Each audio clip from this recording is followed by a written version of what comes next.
tant qu'employeur, vous pouvez protéger vos salariés en cas d'invalidité ou de décès grâce à un contrat de prévoyance collective. Ce contrat coûte moins cher à vos salariés qu'un contrat individuel. Il vous permet à vous et à vos salariés de bénéficier d'exonérations ou de déductions fiscales. Alors pour savoir que faire pour assurer vos salariés en cas d'invalidité ou de décès, regardez tout de suite notre reportage. En tant qu'employeur, vous pouvez souscrire un contrat de prévoyance collective pour vos salariés en complément des prestations servies par les régimes obligatoires de la sécurité sociale. Il leur permet ainsi qu'à vous de bénéficier d'exonérations sociales et de déductions fiscales à condition de présenter un caractère collectif et obligatoire.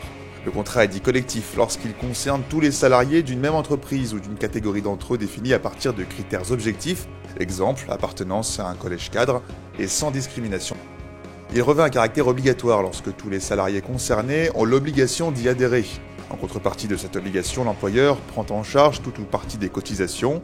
Cette participation de l'employeur est exonérée de cotisations sociales dans la limite de certains plafonds et elle est déductible de l'impôt sur les sociétés. A noter, la cotisation totale, part salariale plus part patronale, est déductible sur certaines conditions du revenu imposable du salarié. Comment mettre en place un contrat de prévoyance collective ? La mise en place d'un contrat prévoyance dans l'entreprise résulte soit d'un accord collectif au niveau de l'entreprise, d'un référendum organisé par l'employeur auprès des salariés concernés, ou encore d'une décision unilatérale de l'employeur qui doit alors en informer tous les salariés concernés par écrit. Quelles sont les conditions pour mettre en place le contrat de prévoyance collective ? D'une part, en tant qu'employeur, vous devez financer une partie du contrat de prévoyance de chaque employé. Celle-ci est fixée selon un taux ou un montant et peut être adaptée depuis le décret du 9 janvier 2012 à la situation du salarié.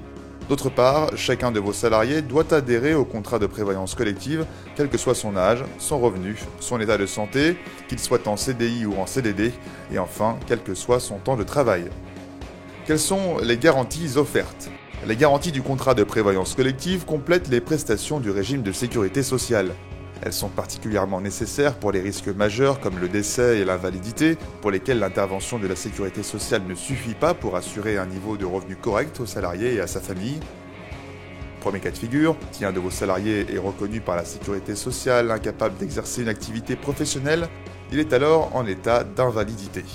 Avec un contrat de prévoyance collective, il perçoit une pension d'invalidité sous la forme d'une rente exprimée en pourcentage de son salaire brut, en complément de la part de la sécurité sociale. Le montant de cette pension peut aller jusqu'à 100% de son salaire brut. Cette rente lui sera versée tous les trimestres jusqu'à son âge de départ à la retraite. Deuxième cas de figure, si un de vos salariés décède, les membres de sa famille deviennent les bénéficiaires naturels de son contrat d'assurance collective décès. Il a toutefois la possibilité de désigner un autre bénéficiaire. Le salarié choisit au préalable la façon dont sera reversée la garantie. Sous la forme d'un capital pour compenser la perte de son revenu au sein de son foyer, sous la forme d'une rente éducation pour la scolarité de ses enfants, ou encore sous la forme d'une rente régulière pour son conjoint survivant.